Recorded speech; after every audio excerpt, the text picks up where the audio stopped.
accueillons tout de suite la Bédoirie, le groupe, pour le sujet numéro 1, le binôme Benjouna-Brissi.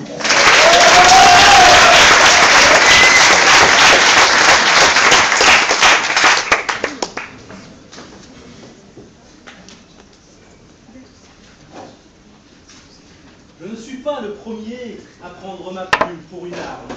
Trempé au noir de l'encrier et dilué par l'eau des larmes, je ne suis pas le premier à défendre une cause et ne serai pas le dernier, si après moi tu l'oses.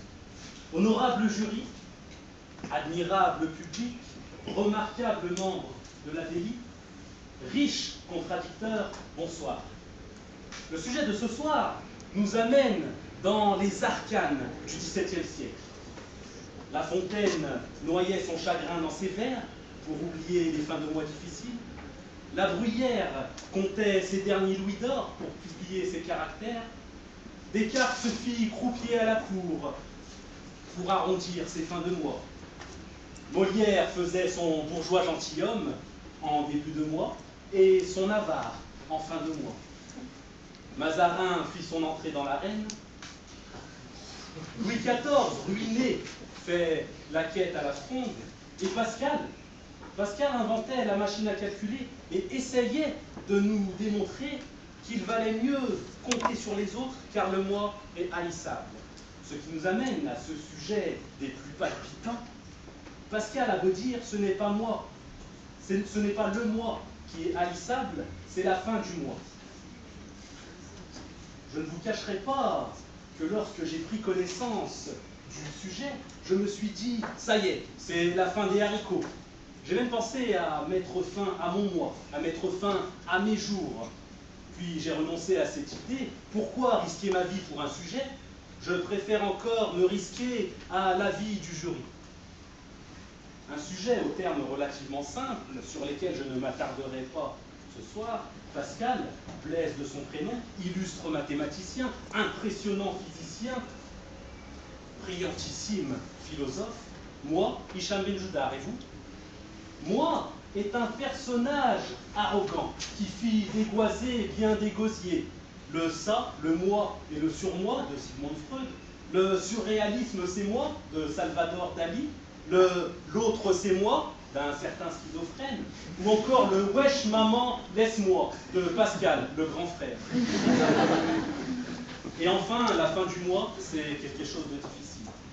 Mais je vous ai dit que je ne m'attarderai pas sur l'explication des termes du sujet. Je vous ai donc concocté une démonstration en deux temps, comme le veut la tradition, ça devient presque un rituel. Alors, première partie dans laquelle je croiserai le fer avec Pascal pour vous montrer qu'il est nuisible, voire périlleux, de mettre son moi en abomination. Puis, seconde partie, où tel un Robert Hue en colère, notez l'oxymore, je me battrai contre les fins du mois. Sans vous dissimuler que calembour, aposiopèse, emphase, hypallage, métonymie, paronomase, allégorie, prétérition et autres substitutions verbales seront de la partie. Alors commençons, grand 1, petit a du petit 1. Le moi n'est pas haïssable. Le moi, que l'on peut également appeler l'amour-propre, l'ego, le malin ou encore Alain Delon, est utile à l'accomplissement de soi. En effet, il faut avant tout alimenter son moi pour pouvoir se nourrir à la fin du mois. Et je viens à vous, armé d'un argumentum ad verecundiam, un argument d'autorité. Nous sommes ici pour parler de moi et d'argent. Le portefeuille s'alourdit en fin de mois lorsqu'il ne reste plus que des pièces, mais il me reste quand même cette promesse. Ne vous inquiétez pas, cher contradicteur, je ne verserai pas de pot de vin au jury, la délice s'en charge déjà assez bien. Froissez ce billet de la sorte, il n'en perdra pas moins sa valeur forte. Écrasez-le avec un char, mais $1 reste $1. Je ne me laisserai pas emporter par la folie de Gainsbourg. Ce que j'aspire à vous faire croire, c'est que le moi n'est pas smicard. Restaurez-le d'un digne caviar, abreuvez-le d'un bon coteau du Loir, il vous rendra truffé d'espoir. Je viens donc de vous démontrer que le moi a une valeur propre qui ne peut être ni froissée, ni piétinée, si vous vous chargez à le créditer. Alors dites du bien de vous, les autres ne le feront jamais assez. Toutefois, si vous n'êtes pas satisfait, me revoilà avec une justification bien aiguisée.